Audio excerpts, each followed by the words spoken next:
Hey everybody, Tim here with today's review of Doctor Who story number 93, The Invisible Enemy. Like, what a story for today. Like, we got all sorts of stuff going on in the world, and here we go. We have a story about a giant, like, germ is all it is. It's a virus. And so I was like, okay, like this might be okay.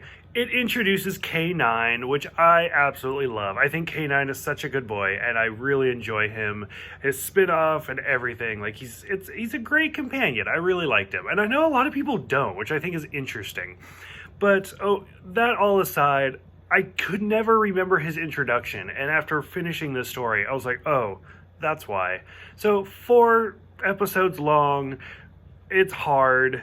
We see the original control room again, because for a while we were using the secondary, but now we're back in the original. 5082, I think is what he said, the 1580 on the moon of Titan. It's kind of interesting.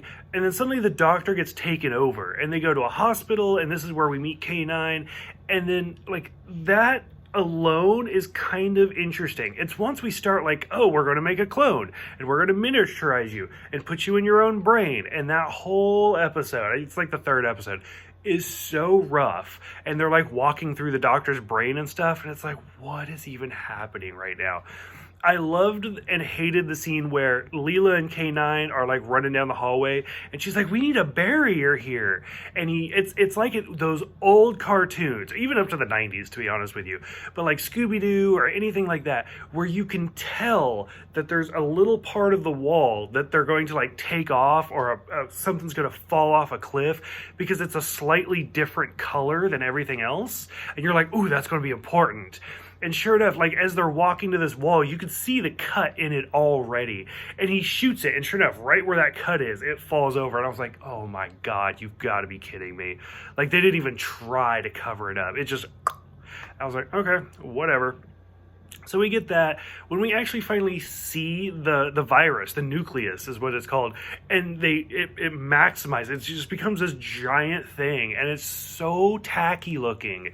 Like, I mean, this is worse than like the Bug Planet from William Hartnell. It is so god awful, and I feel like they weren't even really trying at this point. So this whole story was really rough. I'm glad they kept K9. I think K9's super interesting.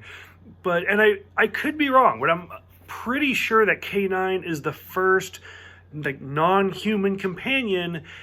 If you say that Susan was from Gallifrey, so I think K9 is the first non-human since Susan. I could be wrong about that, but I'm pretty sure that he is. Because even Leela is a human. She's from a different planet, but she is human. So, I don't know. Somebody will probably correct me if I'm wrong or agree with me or whatever. I'm curious what you guys think. Let me know, and I'll see you guys next time for The Image of Findel.